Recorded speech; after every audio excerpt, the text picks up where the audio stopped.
अस्सलाम वालेकुम my dear students and viewers. उम्मीद है आप सब लोग खैरियत से होंगे। तो स्टूडेंट्स एंड व्यूअर्स, अपने प्रीवियस लेक्चर में हमने मौज़म मुग़ल की बुक से प्रॉब्लम नंबर 7 जो है उसे डिस्कस किया था। आज हम मौज़म मुग़ल की बुक से ही पेज नंबर 418 पर प्रॉब्लम नंबर 8 जो है उसे डिस्कस करेंगे। आप सब लोग बुक्स निकाल लें और इस क्वेश्चन को, इसका सलूशन जो है वो वॉच करना शुरू कर दें ताकि आप अच्छी तरह इस क्वेश्चन को अंडरस्टैंड कर सकें। तो स्टार्ट करते हैं जी अपना question. The following information in respect of mister Musa the power is available in respect of tax year 30 जून 2019। आप देख सकते हैं मैंने फॉर्मेट बनाया हुआ है। सबसे पहले आपके पास पेज नंबर 418 पर आप क्वेश्चन देखें तो सबसे पहले आपके पास बेसिक सैलरी है। As you people already know, basic salary is fully taxable 12 lakh. Next है जी बोनस। बोनस भी फुली टैक्सेबल है 3 lakh. Then house and allowance के बारे में बताया हुआ है कि हाउस एंड अलाउंस की अमाउंट नहीं दी हुई, लेकिन बताया हुआ जी कि आप 50% ले लें बेसिक सैलरी का। ये टैक्सेबिलिटी नहीं बताई हुई, उसकी अमाउंट के बारे में आपको बताया हुआ है कि आप बेसिक सैलरी का 50% ले लें तो इसकी अमाउंट आ जाती है। बेसिक सैलरी 12 लाख है, इसका 50% ले लें तो हाउस एंड अलाउंस आ जाएगा 6 लाख, और हाउस एंड अलाउंस जो है ये फुली टैक्सेबल होता है as you people already no. उसके बाद कन्वेंस अलाउंस है, ये भी आप जानते हैं कि कन्वेंस अलाउंस जो है ये भी फुली टैक्सेबल होता है। कन्वेंस अलाउंस की अमाउंट है 85,000। उसके बाद entertainment provided during training. Entertainment during training, training के दौरान जो एंटरटेनमेंट प्रोवाइड की जाती है that is fully exempt during training session. 25,000 की एंटरटेनमेंट प्रोवाइड की गई है, ये फुली एग्जैम्प्ट है। नेक्स्ट है जी leave encashment at the time of retirement 2 lakh rupees. तो ये लीव एनकैशमेंट जो है ये फुली टैक्सेबल है।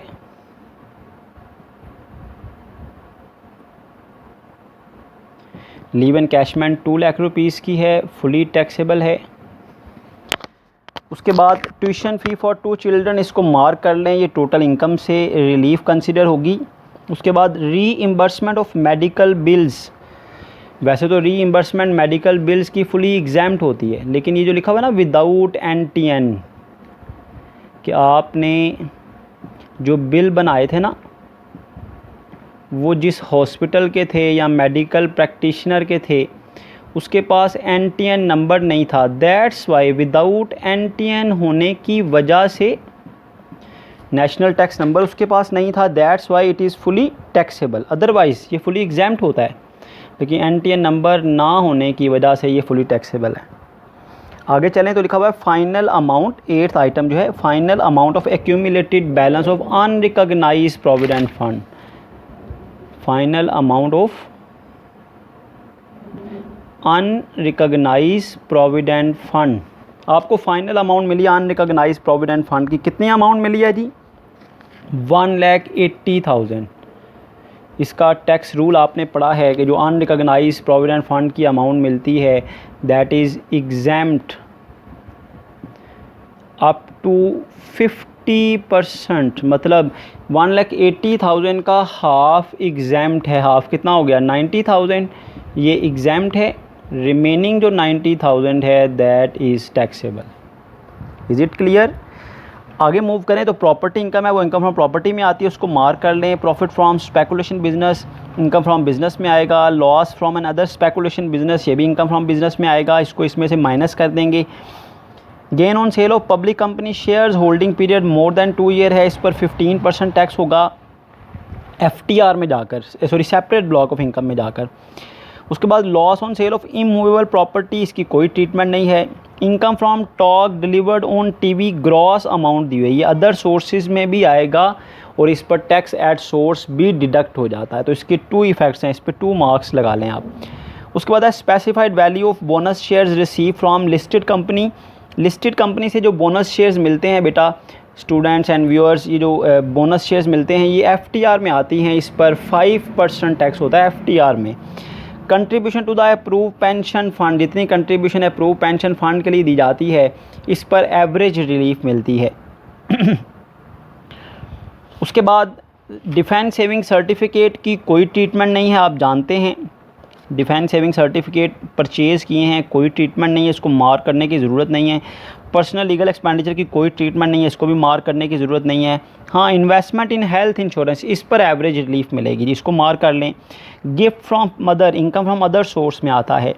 उसके बाद है प्रीवियस ईयर, 22nd आइटम है 418 नंबर पेज पर, previous year unadjusted loss under the head income from property. बेटा इसकी भी कोई ट्रीटमेंट नहीं होती स्टूडेंट्स। उसके बाद है टैक्स, मतलब इसकी कोई एडजस्टमेंट नहीं है, बेशक पिछले साल का प्रॉपर्टी का लॉस है, यहाँ इस साल ये एडजस्ट करने की इजाज़त ही नहीं है इसको। मैं आपको set of and carry forward of losses का क्वेश्चन पढ़ाऊंगा, उसमें भी ये पॉइंट आपको क्लियर कर दूंगा। Tax deducted at source from salary, ये टैक्स डिडक्टेड एट सोर्स में आता है। तो हमने सारा क्वेश्चन पढ़ लिया। तो हमने जिन जिन आइटम को मार्क किया है उनकी ट्रीटमेंट इनकम फ्रॉम सैलरी में नहीं थी, इनकम फ्रॉम सैलरी की यही आइटम है। यहाँ तक आप टोटल कर दें तो आपके पास आ जाएगी टोटल सैलरी इनकम। उम्मीद है आप क्वेश्चन साथ साथ नोट कर रहे होंगे, इसको अंडरस्टैंड कर रहे होंगे।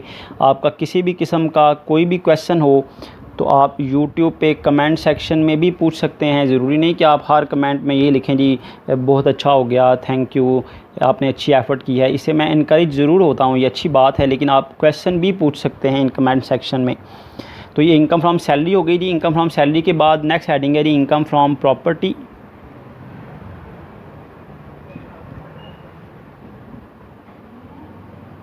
Income from property section 15। Income from property में देखें जी एक ही इनकम है, प्रॉपर्टी इनकम है आपकी 2,50,000। प्रॉपर्टी इनकम की अमाउंट है 2,50,000। अब प्रॉपर्टी इनकम जो है ये आपकी इनकम है, टैक्सेबल है, लेकिन उसके टैक्स रेट बाकियों से डिफरेंट हैं। दैट्स वाई हम इसके साथ लिख देते हैं taxed separately under separate block of income. Separate block of income में आप जानते हैं तीन चीज़ें आती हैं। प्रॉपर्टी का टैक्स उसमें आता है, कैपिटल गेन की आइटम्स का टैक्स आता है और गोल्डन हैंडशेक आता है। तो ये सेपरेट टैक्स रेट है, इस वजह से हमने इसको यहाँ पर ऐसे ही छोड़ दिया। इनकम फ्रॉम प्रॉपर्टी के बाद नेक्स्ट हेडिंग हमने देनी है जी इनकम फ्रॉम बिजनेस। अगर आप डेली बेसिस पर हर क्वेश्चन जो है उसे नोट करते जाते हैं, जैसे ये वीडियो आप देखते जाते हैं, इसको नोट करते जाते हैं, तो मैं आपसे प्रॉमिस करता हूँ कि जब तक ये 25th न्यूमेरिकल होंगे ये सब चीज़ें आपको इंशाल्लाह ताला याद हो चुकी होंगी। तो ये 25 न्यूमेरिकल है ही इसीलिए कि आप सबकी प्रैक्टिस करें तो आपको ये सारे जो हैं ये याद हो जाएँ, क्योंकि जाहिर सी बात है ये टैक्स रूल्स हैं, ये याद ही करने पड़ेंगे। इनकम फ्रॉम बिजनेस से रिलेटेड दी 11th आइटम है profit from speculation business. Profit from speculation business. अब ये भी set of and carry forward of losses में पॉइंट क्लियर हो जाएगा। वैसे तो आपका स्पेकुलेशन बिजनेस से जो प्रॉफिट होना, उसमें से स्पेकुलेशन बिजनेस का जो लॉस है वो एडजस्टेबल होता है, सेट ऑफ किया जा सकता है। आपके दो स्पेकुलेशन के बिजनेस हैं, एक में से प्रॉफिट हो गया, एक में से लॉस हो गया, तो एक के प्रॉफिट में से दूसरे का लॉस एडजस्टेबल है। Loss from another speculation business, another speculation business का जो लॉस है वो 35,000 है, उसको आप डिडक्ट कर दें। रिमेनिंग जो 5,000 है that will taxable. Income from business की और कोई आइटम देखते हैं जी। इनकम फ्रॉम बिज़नेस की और कोई आइटम शुरू से लेकर एंड तक जिन जिन चीज़ों को मार्क किया है सिर्फ उनको देखें ताकि आपका टाइम भी वेस्ट ना हो। तो इनकम फ्रॉम बिज़नेस की यही आइटम सीधी जिनको हमने यहाँ पर ट्रीट कर लिया है। इसके बाद हमने हेडिंग देनी है जी capital gain. Capital gains section 37। Capital gain section 37 से रिलेटेड कौन कौन से आइटम है, जिन जिन आइटम को मार्क किया हुआ है उन्हें देखें। कैपिटल गेन की आइटम है item number 13, gain on sale of public company shares, holding period more than 2 years. इसके बारे में रूल है सेक्शन 37A का कि अगर holding period more than 2 year होगा तो इस पर 15% टैक्स होगा सेपरेट ब्लॉक ऑफ इनकम में जाकर। 15% टैक्स होगा gain on sale of public company shares पर, gain on sale of public company shares. कितनी अमाउंट है जी गेन की? आइटम नंबर थी जी ये 13, 50,000। तो इसके साथ भी आपने लिखना है taxable at the rate of 15% under separate block of income. तो सेपरेट ब्लॉक ऑफ इनकम में प्रॉपर्टी इनकम भी चले जाएगी और ये भी आ जाएगा। कैपिटल गेन की और कोई आइटम नज़र नहीं आ रही जी क्वेश्चन में। 14th भी नहीं है। Loss on sale of immovable property, इसको लिखते हैं बेशक, इसकी कोई ट्रीटमेंट नहीं है। Loss on sale of immovable property, immovable property का जो गेन होता है वो तो यहाँ पर ही कैपिटल गेन में ही आता है, लॉस की कोई ट्रीटमेंट नहीं है। उसके बाद लिखते हैं जिसकी कोई ट्रीटमेंट नहीं है।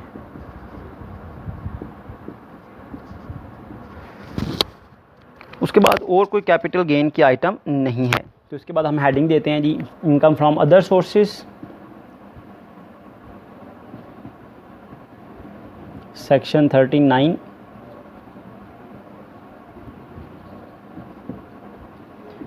जब से देखें ये कन्फ्यूजन है कि पेपर आपके पुराने पैटर्न से होने हैं, ट्रेडिशनल से या एमसीक्यू से, आपको ज़्यादा बारीकी से तैयारी करनी है।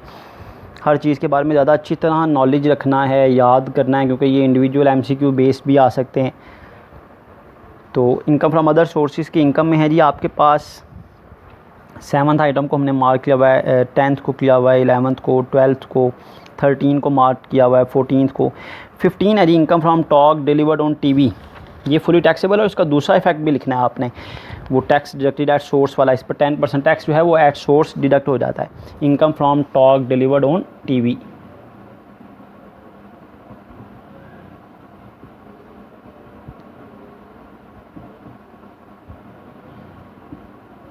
नेक्स्ट लेक्चर जो है वो प्रॉब्लम नंबर 9 के हवाले से होगा। आप लोग वॉच करते रहेंगे रेगुलरली, तो यही मुझे मेरे लिए मोटिवेशन है कि आप लोग एफ़र्ट कर रहे हैं, फिर मैं भी एफ़र्ट करता रहूँगा इंशाल्लाह ताला। आपको ही सेंड करता रहूँगा। जब मैं फ़ील करूँगा भाई आप लोग नहीं एफ़र्ट कर रहे, आप लोग वॉच ही नहीं कर रहे, आप लोग लेक्चर देख ही नहीं रहे, तो फिर मैं भी लेक्चर सेंड करना जो है वो छोड़ दूँगा। तो अगर आप रेगुलरली वॉच करेंगे, इसमें आपका भी बेनिफिट है और मैं समझता हूँ मेरी ये रिस्पॉन्सिबिलिटी है कि आपकी जो प्रॉब्लम्स हैं उन्हें सॉल्व किया जाए। Income from talk delivered on TV जो है वो 10,000 फुली टैक्सेबल है। इसका दूसरा इफेक्ट भी मैंने आपको जैसे बता दिया। स्पेसिफाइड वैल्यू बोनस शेयर या एफटीआर में आएगा। इन्वेस्टमेंट इन हेल्थ इंश्योरेंस जो है बेटा ये एवरेज रिलीफ में आता है। गिफ्ट रिसीव फ्रॉम मदर, ये फुली एग्जाम्प्ट है। अदर सोर्सेज की आइटम है, फादर से, मदर से, ब्रदर से गिफ्ट लेना, कैश लेना और बात है, गिफ्ट लेना जो है ये फुली एग्जाम्प्ट है 95,000। वो गिफ्ट में कोई प्रॉपर्टी भी हो सकती है, कोई लग्जरी कार भी हो सकती है। ये आमतौर पर टैक्स रूल जो हैं ये अमीर लोगों के लिए बनाए जाते हैं। ये पॉलिटिशियंस जो अमीर पॉलिटिशियन हैं उनके लिए बनाए जाते हैं कि वो चलें इस तरह से अब जायदादें जो हैं अपने बेटों के नाम, अपने रिश्तेदारों के नाम उन्हें गिफ्ट के तौर पर दे दें और टैक्स से बच जाएँ। तो यहाँ तक हमारी टोटल इनकम आ जाती है जी। This is called total income. सारे सोर्स ऑफ इनकम हो गए, सबकी ट्रीटमेंट हमने कर ली। यहाँ तक टोटल करें तो आपके पास टोटल इनकम आ जाएगी जी 25,18,000, 25,18,000, 25,18,000 आपके पास टोटल इनकम आ गई। अब टोटल इनकम के बाद इसमें से 5 आइटम्स लेस होती हैं। ज़कात, worker welfare fund, donation under clause 61 schedule 2, profit on debt, markup on housing finance और चिल्ड्रन एजुकेशन फ़ी। अब चिल्ड्रन एजुकेशन फ़ी जो है वो हम लिखते तो हैं कि अगर किसी ने अपने चिल्ड्रन एजुकेशन फ़ी जो है अपने बच्चों की फ़ीस जो है वो अदा की हुई है तो वो अलाउड तो है, बट यहाँ पर अलाउड नहीं है। वजह क्या है? टैक्स रूल है, नॉट अलाउड बिकॉज क्योंकि टोटल इनकम ज़्यादा है 15 लाख से, total income exceeds ₹15 lakh. Total income 15 lakh से ज़्यादा हो तो ये रायत आपको नहीं मिलती, ये टैक्स रूल है। तो टोटल इनकम में से अब ये तो माइनस नहीं हो सकता भाई, और तो कोई है नहीं, ना ज़कात है, ना वर्कर वेलफेयर फ़ंड है, ना डोनेशन अंडर क्लॉज 61 स्केड्यूल 2 है। तो आपके पास यही एक्चुअल टैक्सेबल इनकम आ जाएगी जी। एक्चुअल टैक्सेबल इनकम यही आ गई 25,18,000। अब तरतीब के लिहाज से देखा जाए तो एक्चुअल टैक्सेबल इनकम के बाद जो 25,18,000 आपके पास इनकम आई है, इसके बाद आपके पास आना चाहिए share from AOP. Share from AOP इस क्वेश्चन में है ही नहीं, हमने पूरा क्वेश्चन पढ़ा हुआ है, शेयर फ्रॉम एओपी नहीं है। तो यहाँ डबल लाइन लगा दें, क्योंकि अब कोई इनकम ऐड नहीं होगी, अब टैक्स कैलकुलेशन शुरू हो जाएगी। तो सबसे पहले हम क्या करेंगे जी, कंप्यूटेशन ऑफ, क्योंकि रेट पर्पज़ वाली इनकम नहीं है, computation of actual tax payable.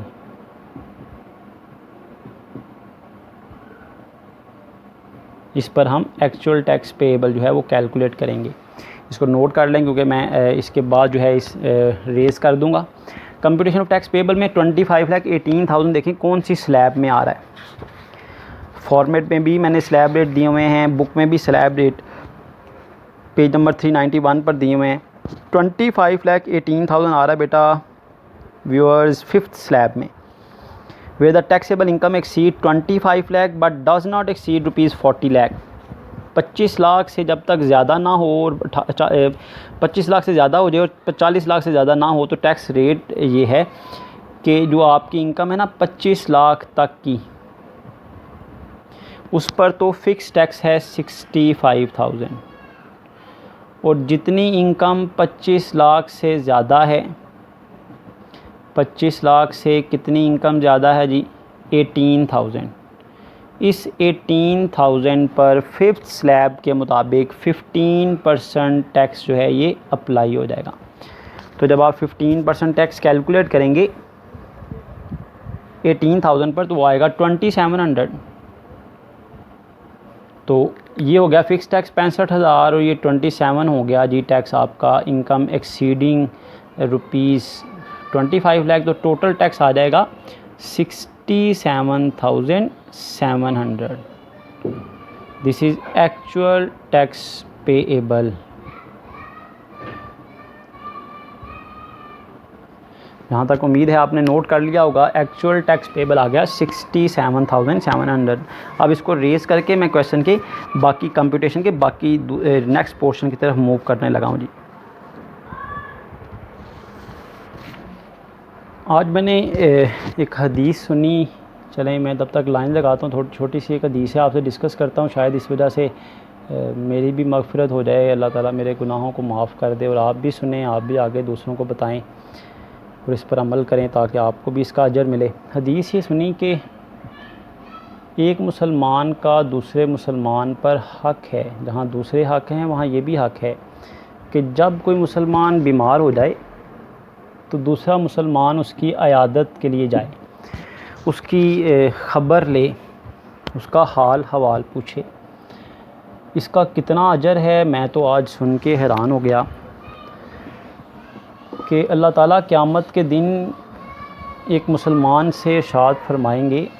आप सल्लल्लाहु अलैहि वसल्लम ने इरशाद फरमाया कि अल्लाह ताला क़यामत के दिन एक मुसलमान से इरशाद फरमाएंगे कि तू, मैं बीमार हो गया और तू मेरा पता लेने नहीं आया। तो इंसान हैरान हो जाएगा कि अल्लाह ताला आप भी बीमार होते हैं। तो अल्लाह ताला फरमाएंगे कि जब मेरा एक बंदा बीमार हुआ था, तेरा मुसलमान भाई या बहन जब बीमार हुआ था, तो उसकी अयादत के लिए अगर जाता तो तू मुझे वहाँ पाता।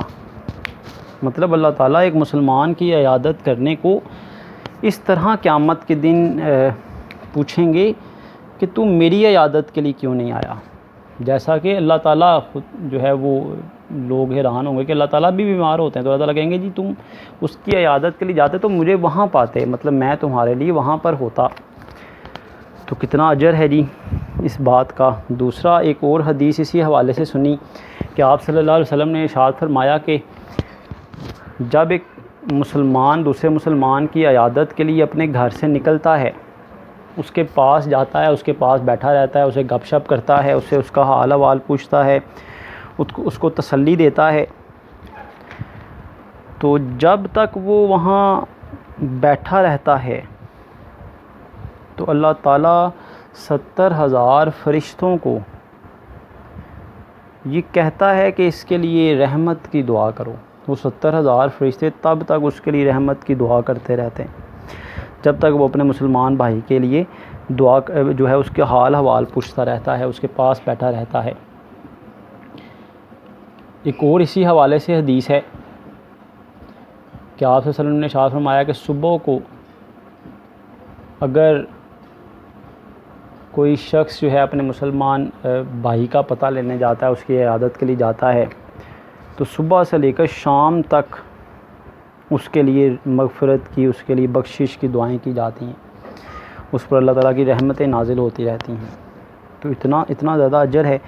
तो आजकल तो ये मोबाइल फ़ोन हैं, आप मोबाइल फ़ोन से किसी दोस्त का, किसी जानने वाले का, किसी रिश्तेदार का हाल हवाल बड़ी आसानी से पूछ सकते हैं। तो ये बड़े अजर का काम है जिसमें हमारा कुछ नहीं जाता, कोई पैसा ख़र्च नहीं होता, लेकिन इसका अजर बहुत ज़्यादा है। तो चलते हैं जी अपने क्वेश्चन के बाकी हिस्से पर। एक्चुअल टैक्स पेपर हमने फाइंड आउट किया था 67,700।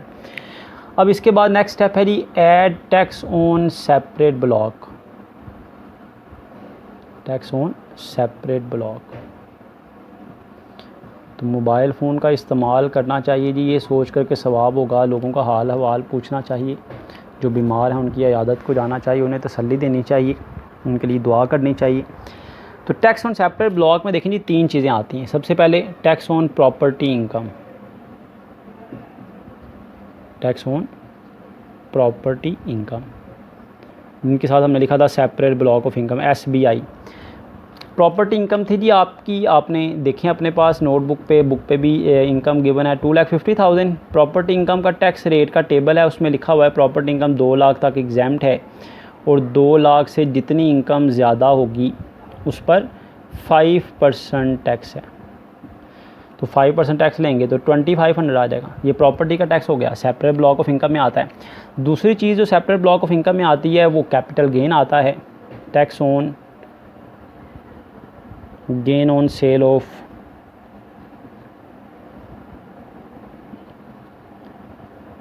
पब्लिक कंपनी शेयर्स, उस पर 15% टैक्स हमने कहा था, उस पर 15% टैक्स होगा। 50,000 के शेयर्स का गेन है, उस पर 15% टैक्स होगा, तो वो टैक्स आ जाएगा 7,500। ये टैक्स आपने ऐड करना है सेपरेट ब्लॉक का। तो सेपरेट ब्लॉक का टैक्स ऐड करने के बाद अब आपके पास आ जाता है actual total tax payable. Actual total tax payable, पहले सिर्फ एक्चुअल था ना, अब आ गया एक्चुअल टोटल, क्योंकि बाकी टैक्सेस भी ऐड हो गए, प्रॉपर्टी का टैक्स भी ऐड हो गया, कैपिटल गेन का टैक्स भी ऐड हो गया, जिनको हमने पेंडिंग कर दिया था। तो ये ऐड हो जाएगा, तो आपके पास टैक्स आ जाएगा, एक्चुअल टोटल टैक्स आ जाएगा जी 77,700। सेपरेट ब्लॉक ये 3rd स्टेप था। 4th स्टेप क्या है? सीनियर सिटीज़न रिबेट और डिसेबल पर्सन की रिबेट, वो इस क्वेश्चन में नहीं है। 5th स्टेप क्या है? टीचर्स रिबेट, वो भी इस क्वेश्चन में नहीं है। 6th step foreign tax credit, वो भी इस क्वेश्चन में नहीं है। 7th स्टेप है एवरेज रिलीफ, वो इस क्वेश्चन में है। तो उसके बाद हमने क्या करना है? 7th स्टेप पे आ जाना है, less average relief, less average relief. Average relief अब देनी किस किस पर है? पहले तो हमें ये अमाउंट फाइंड आउट करनी पड़ती है ना। अमाउंट अलाउड फॉर रिबेट या relief, amount allowed for relief, किस किस पर रिलीफ देनी है? जिन जिनको मार्क किया उनमें से देखें किस किस पर रिलीफ देनी है। सबसे पहले जी contribution to the approve pension fund पर, इसको मार्क किया हुआ हमने, contribution to the approved pension fund 75,000, इस पर रिलीफ देनी है। दूसरी अमाउंट इस पर रिलीफ देनी है, investment in health insurance straight forward जैसे मैं सॉल्व कर रहा हूँ वैसे ही पेपर में कर देंगे, इंशाल्लाह ताला अच्छे नंबर आएंगे। इसकी जो फर्दर लिमिटेशन है वो डिस्कस करने की ज़रूरत नहीं है, इसी तरह ही कर दीजिएगा, इंशाल्लाह ताला आपका न्यूमेरिकल बिल्कुल ठीक होगा। एक्चुअल तो मकसद है कैलकुलेशन ठीक करना। तो आपके पास अमाउंट अलाउड फॉर रिबेट आ गई 1,25,000। इन दो चीज़ों पर एवरेज रिलीफ मिलनी है। अब एवरेज रिलीफ का फार्मूला क्या है, आपको याद होगा, मैंने कई बार बताया एवरेज रिलीफ के लिए क्या करते हैं जी, रेट पर्पज़ के टैक्स को डिवाइड करते हैं रेट पर्पज़ वाली इनकम पर। लेकिन अगर रेट पर्पज़ वाला टैक्स और रेट पर्पज़ वाली इनकम है ही नहीं है, क्योंकि शेयर फ्रॉम एओपी नहीं है, तो फिर क्या करते हैं, फिर प्रीवियस स्टेप का टैक्स लेते हैं। प्रीवियस स्टेप का टैक्स कितना है, 77,700। ये 77,000 टैक्स को टोटल इनकम से डिवाइड कर देते हैं। अब टोटल इनकम कौन कौन सी है, मेरी बात सुनिएगा, ज़रा ध्यान से बात समझिएगा। ये 77,700 कौन सी इनकम का टैक्स है, एक ये है ना टैक्स, इसमें 77,700 में एक टैक्स ये है, एक ये वाला टैक्स है, एक ये वाला टैक्स है। ये 67,700 कौन सी इनकम का टैक्स आया था, एक्चुअल इनकम का, वो थी 25,18,000। 25,18,000 का टैक्स कितना आया था, 67,700। ठीक है, ये 2500 टैक्स किसका आया, 2.5 लाख का। प्रॉपर्टी इनकम 2.5 लाख हो ना, तो उसका टैक्स कितना आया, 2500, क्योंकि 2 लाख तक एग्जाम्प्ट है, 50,000 पर टैक्स है। ये 7500 किसका टैक्स है, इस 50,000 का, ये 7500।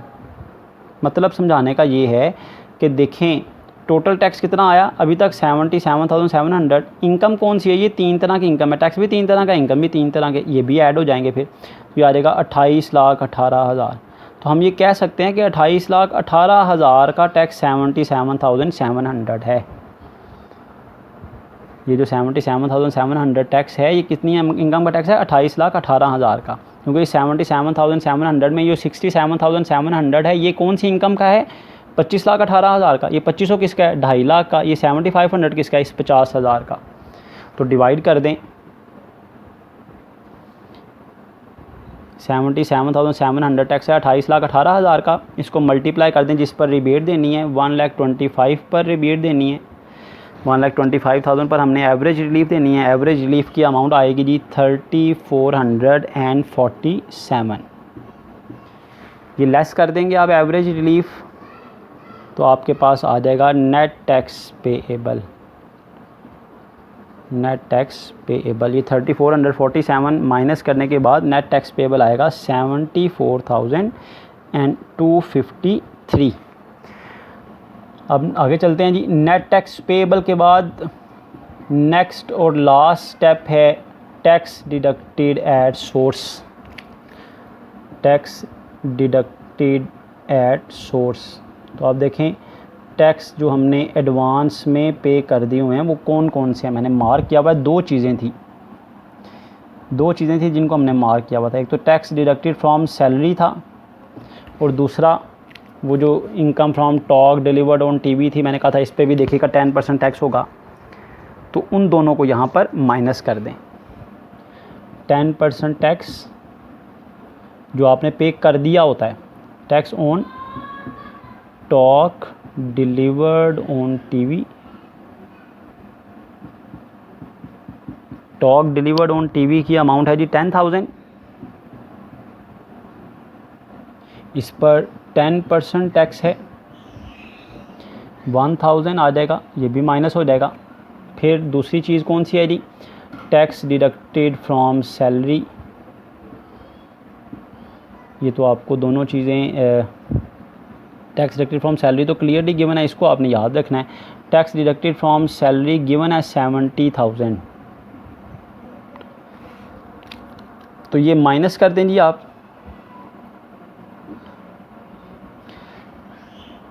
दोनों चीज़ें माइनस कर दें तो आपके पास आ जाएगा net tax payable with return 71,000 minus कर दें 3,253। ये net tax payable with return आ गया। क्वेश्चन का लास्ट पोर्शन है जी tax under FTR. Tax under FTR question का लास्ट पोर्शन है। अब टैक्स अंडर एफटीआर में कौन कौन सी इनकम आती हैं जी,